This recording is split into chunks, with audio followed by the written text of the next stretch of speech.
ರಾಘವೇಂದ್ರ ಅವರ ಈಗ ಪ್ರಮುಖವಾಗಿ ಈ ಒಂದು ನಿರ್ಧಾರ ಏನಿದೆ ಅಲ್ಲ, ನಿಷೇಧ ಮಾಡಬೇಕು ಅನ್ನೋ ನಿರ್ಧಾರ, ಪಟಾಕಿ ಕೈಗಾರಿಕೆಗಳು ಇದನ್ನು ಫಾಲೋ ಮಾಡ್ತಾವ ಅಥವಾ ಈ ರೂಲ್ಸನ್ನು ಬ್ರೇಕ್ ಮಾಡೋದಿಲ್ವ? ಅವ್ರ ಮೇಲೆ ಯಾವ ರೀತಿಯಾಗಿ ಹದ್ದಿನ ಕಣ್ಣು ಇಡಬೇಕು ಅಂತೇಳಿ ಅಲ್ಲಿಂದನೇ ಬ್ರೇಕ್ ಆಗಬೇಕಲ್ಲ ಇದು? ಇಲ್ಲ, ಪಟಾಕಿ ನಿಷೇಧ ಮಾಡಿ ಅಂತ ಸುಪ್ರೀಂ ಕೋರ್ಟು ಹೇಳಿದೆ, ಸಲಹೆ ನೀಡಿದೆ, ಆದೇಶ ಮಾಡಿದೆಯೋ ಗೊತ್ತಿಲ್ಲ. ಆದೇಶ ಮಾಡಿದರೆ ಅದನ್ನು ಹದ್ದಿನ ಕಣ್ಣಿಡಬೇಕಾಗಿರೋದು ಈ ಪೊಲೀಸ್ ಇಲಾಖೆಯವರು. ಆಮೇಲೆ ಏನೇನು ಬರುತ್ತೆ ಅದಕ್ಕೆ ಶಬ್ದ ಮಾಲಿನ್ಯ ಇಲಾಖೆ ಅವೆಲ್ಲ ಬರ್ತಾವಲ್ಲ, ಅವರು ಕಣ್ಣಿಡಬೇಕು. ಈಗ ಅವರು ಲಂಚ ಬಾಕತನಕ್ಕೆ ಪಕ್ಕದವನಿಗೆ ಪರ್ಮಿಷನ್ ಕೊಡ್ತಾರೆ, ಇವನು ಲಂಚ ಜಾಸ್ತಿ ಕೊಟ್ಟಿಲ್ಲ, ಇವನು ಬಂದು ಮುಚ್ತಾರೆ. ಇವತ್ತು ಆ ರೀತಿ ಆಗ್ಬಾರ್ದು. ಯಾಕೆಂದರೆ ಇದಕ್ಕೆ ಉದಾಹರಣೆ, ನೀವು ಬೆಂಗಳೂರಲ್ಲಿ ಕೊಲೇಷನ್ ಬೋರ್ಡು ಒಂದು ಆದೇಶ ಮಾಡಿತು, ಯಾವುದೇ ಕಾರ್ಗಳನ್ನು ವಾಶ್ ಮಾಡೋಂಗಿಲ್ಲ ಅಂಥೇಳಿ. ದೊಡ್ಡ ದೊಡ್ಡ ಟೊಯೋಟಾ ಶೋರೂಮು, ಆಮೇಲೆ ಮಾರುತಿ ಶೋರೂಮು, ಮಹೇಂದ್ರ ಶೋರೂಮ್ ಅವರೆಲ್ಲ ಈಗ ಕಾರ್ನ ಸರ್ವಿಸಿಗೆ ಬಿಟ್ಟರೆ ವಾಶ್ ಮಾಡಲ್ಲ. ನೀವು ಅದೇ ಥರ ನಾಯಿ ಕೋಡೆಗಳ ಥರ ಪ್ರತಿಯೊಂದು ಗಲ್ಲಿಯಲ್ಲೂ ಸಮೇತ ಕಾರ್ ವಾಷಿಂಗು ಸೆಂಟ್ರ್ಗಳು ಓಪನ್ ಆದವು. ಇದು ಕಣ್ಣಿಗೆ ಕಾಣಿಸ್ತಾ ಇರುತ್ತೆ ಎಲ್ಲರಿಗೂ, ನಾವೇ ಹೋಗಿ ವಾಶ್ ಮಾಡಿಸ್ತೇವೆ. ಅದನ್ನು ಎಲ್ಲೂ ಬ್ಯಾನ್ ಆಗಿಲ್ಲ. ಅಂದರೆ ಈಗ ಶಬ್ದ ಮಾಲಿನ್ಯ ಅಥವಾ ನಮ್ಮ ಮಾಲಿನ್ಯಗಳು ಬರೋದು ದೊಡ್ಡ ದೊಡ್ಡ ಶೋರೂಮಿಂದ ಒಂದೇ ಅಲ್ಲ. ಈಗೇನಾಗುತ್ತೆ, ಇದನ್ನು ಯಾರೆಲ್ಲ ಕರೆಕ್ಟಾಗಿ ದಾಖಲೆ ಸಮೇತ ನಡೆಸ್ತಾ ಇರ್ತಲ್ಲ, ಪಟಾಕಿ ಉತ್ಪಾದನೆ ಮಾಡ್ತಾ ಇರ್ತಾರಲ್ಲ, ಅಂಥವ್ರಿಗೆ ಏಟಾಗುತ್ತೆ. ಅಂಥ ಕಂಪ್ನಿಗಳನ್ನು ಹೋಗಿ ಡೈರೆಕ್ಟಾಗಿ ಮುಚ್ಚಿ, ನೀವು ಇನ್ನೂ ಸ್ವಲ್ಪ ಜಾಸ್ತಿ ಕೊಡಿ, ಇಲ್ಲ ಮುಚ್ಚುತ್ತವೆ ನೋಡಿ, ಸುಪ್ರೀಂ ಕೋರ್ಟ್ ಆರ್ಡ್ರ್ ಇದೆ ಅಂತ ಹೋಗ್ತಾರೆ. ಅದೇ ಯಾರು ಕದ್ದು ಮುಚ್ಚಿ ಅವ್ರದ್ದು ಅಲ್ಲೇ ಕೆಲಸ ಮಾಡೋ ಅಂಥವ್ರು ಕದ್ದು ಮುಚ್ಚಿ ಪಟಾಕಿ ತಯಾರು ಮಾಡೋ ಚಿಕ್ಕ ಚಿಕ್ಕ ಕಂಪ್ನಿಗಳನ್ನು ತೆರೆದಿರ್ತಾರೆ, ಅವ್ರಿಗೆ ಅನುಕೂಲ ಆಗುತ್ತೆ. ಇದು ಈ ರೀತಿ ಆಗುತ್ತೆ. ಇವತ್ತು ನೋಡಿ, ಉದಾಹರಣೆ ತಗೊಳ್ಳೋಣ. ನಮ್ಮ ಹೈಕೋರ್ಟು, ನಮ್ಮ ಕರ್ನಾಟಕದ ಹೈಕೋರ್ಟು ಒಂದು ಆದೇಶ ಮಾಡುತ್ತೆ. ಏನಂತ? ಯಾರೂ ಕೂಡ ಬ್ಯಾನರ್ಗಳನ್ನು ಹಾಕಬಾರ್ದು ಬೆಂಗಳೂರಾದ್ಯಂತ ಅಂತ ಆದೇಶ ಆಗುತ್ತೆ. ಅದೇ ಥರ ನಮ್ಮ DK ಶಿವಕುಮಾರ್ ಸಾಹೇಬರು ಕೂಡ ಬೆಂಗಳೂರು ನಗರಾಭಿವೃದ್ಧಿ ಸಚಿವರಾದ ತಕ್ಷಣವೇ, ಉಪಮುಖ್ಯಮಂತ್ರಿಗಳಾದ ತಕ್ಷಣ ಅವ್ರದ್ದೇ ಬ್ಯಾನರ್ ಹಾಕಿದ್ದಕ್ಕೆ 50,000 ದಂಡ ಕೂಡ ಕಟ್ತಾರೆ BBMPಗೆ. ಇವತ್ತು ನೋಡಿರಿ, ಈಗ ನೀವು ಗೋವಿಂದರಾಜನಗರ ಬನ್ನಿ, ಬೇರೆ ಬೇರೆ ಕಡೆಗೆ ಬನ್ನಿ, ಬ್ಯಾನರ್ಗಳ ಹಬ್ಬನಪ್ಪ. ಬೇರೆನೋ ಒಂದು ಬರ್ತಡೇ ಬಂತು ಅಂದರೆ ಅವರು ಬ್ಯಾನರ್ಗಳು ಕಣ್ಣು ಮುಚ್ಚಿದ್ರು ಅವರೇ ಕಾಣ್ತಾರೆ, ಕಣ್ಣು ಬಿಟ್ಟರು ಅವರೇ ಕಾಣ್ತಾರೆ. ಅಂದರೆ ನಮ್ಮ ದೇಶದಲ್ಲಿ ಈಗ ನಾವು ಸಾಮಾನ್ಯರು ಹೇಳಿದ್ರೆ, ಏನ್ರಿ ನಿಮ್ಮ ಸಂವಿಧಾನ ಇಲ್ಲವನ್ರಿ, ನಿಮಗೆ ಕಾನೂನು ಇಲ್ಲನ್ರಿ, ನೀವೇನ್ರಿ ಹಿಂಗೆ ಮಾಡ್ತೀರಾ ಅಂತ ಕೇಳ್ತಾರೆ ಜನ.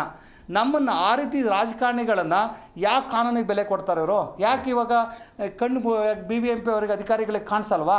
ಯಾರಾದರೂ ಸಾಮಾನ್ಯ ವ್ಯಕ್ತಿ ಮಾಡಿದ್ರೆ, ಯಾರೋ ಅಮಾಯಕರದ್ದು ಒಂದಿಷ್ಟು ಮನೆಗಳನ್ನ ಹೊಡೆದಾಕಿದ್ರು. ಈಗ ಎಷ್ಟೋ ಜನ ರಾಜಕಾರಣ ಒತ್ತುವರಿ ಮಾಡ್ಕೊಂಡ್ರೆ ಈ ರೀತಿ ಬ್ಯಾನರ್ಗಳು BBMP ಕಣ್ಣಿಗೆ ಕಾಣುತ್ತೆ, ಪೊಲೀಸರ ಕಣ್ಣಿಗೆ ಕಾಣುತ್ತೆ.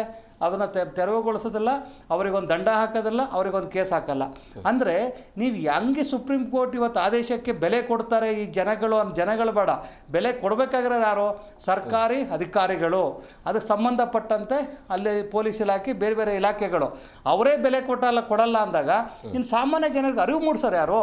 ಈಗ ಪಟಾಕಿ ನಿಷೇಧ ಆಗಿದೆ ಅಂತ ನಿಮ್ಮ TV ಮುಖಾಂತರ ಲಕ್ಷಾಂತರ ಜನ ನೋಡ್ಬೋದು, ಅವ್ರಿಗೆ ಗೊತ್ತಿರುತ್ತೆ. ನಿಷೇಧ ಏನಿಲ್ಲ, ಅಲ್ಲಲ್ಲ, ಅದೇ ಸಲಹೆ ಅಂತ ಗೊತ್ತಿರುತ್ತೆ.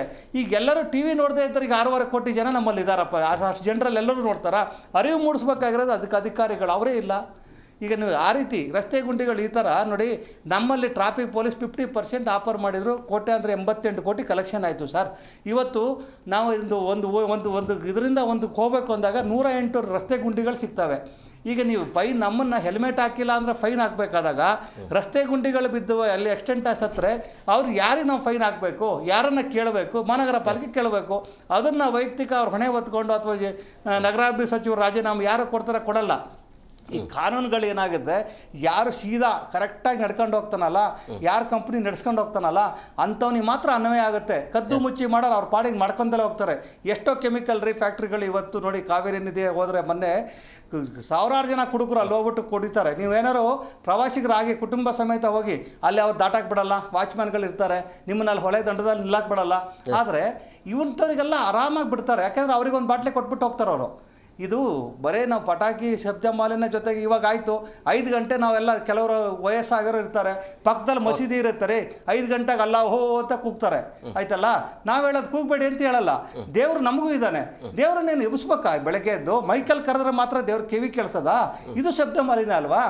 ಏನು ಉರುಸು ಅಂತ ಮಾಡ್ತಾರೆ, ಉರುಸು ಅಂತ ಮಾಡಿದ್ರೆ ಬೇರೆ ರೋಡಲ್ಲಿ ಬೆಂಕಿ ಹಚ್ಕೊಂಡು ಏನೇನೋ ಮಾಡ್ಕೊಂಡು ಬರ್ತಾರೆ. ನಾವು ಹೇಳ್ತಾ ಇರೋದು, ಜಾತಿ ಸಮುದಾಯ ಎಲ್ಲ ಬಿಟ್ಟು ಎಲ್ಲರಿಗೂ ಒಂದೇ ಕಾನೂನು ಆಗ್ಬೇಕ್ರಿ. ಈ ದೇಶ ಇರೋದು ನಮ್ಮ ಹಿಂದೂಸ್ತಾನ ಇದೆ, ಭಾರತ ದೇಶದಲ್ಲಿ ಎಲ್ಲರಿಗೂ ಒಂದೇ ಕಾನೂನು ಆಗಲಿ, ಅವಾಗ ಮಾತ್ರ ಸರಿ ಹೋಗುತ್ತೆ. ನೀನು ಈ ಸ್ವಲ್ಪ ಪಟಾಕಿ ಬಿಡೋದು ಮಾಡೋದು, ಅಥವಾ ಅವ್ರು ಯಾರೋ ಬಿಡ್ರಿ, ಅವ್ರ ಹಬ್ಬ ಮಾಡ್ತಾರೆ, ಯಾವುದೋ ಟಿಪ್ಪು ಜಯಂತಿ ಮಾಡ್ತಾರೆ, ಪಟಾಕಿ ಹೊಡಿತಾರೆ, ನೀವು ಗಣೇಶ ಹಬ್ಬದಲ್ಲಿ ಮಾತ್ರ ಹೊಡೆಯೋಂಗಿಲ್ಲ, ನೀವು DJ ಹಾಕಂಗಿಲ್ಲ, ನಾವು DJ ಹಾಕ್ಬಾರ್ದು, ಅವ್ರ ಮೈಕಲ್ ಕೂಗ್ಬೋದು. ಇದು ಯಾವ ನ್ಯಾಯ ರೀ? ಎಲ್ಲಿದೆ ಕಾನೂನು? ಓಕೆ.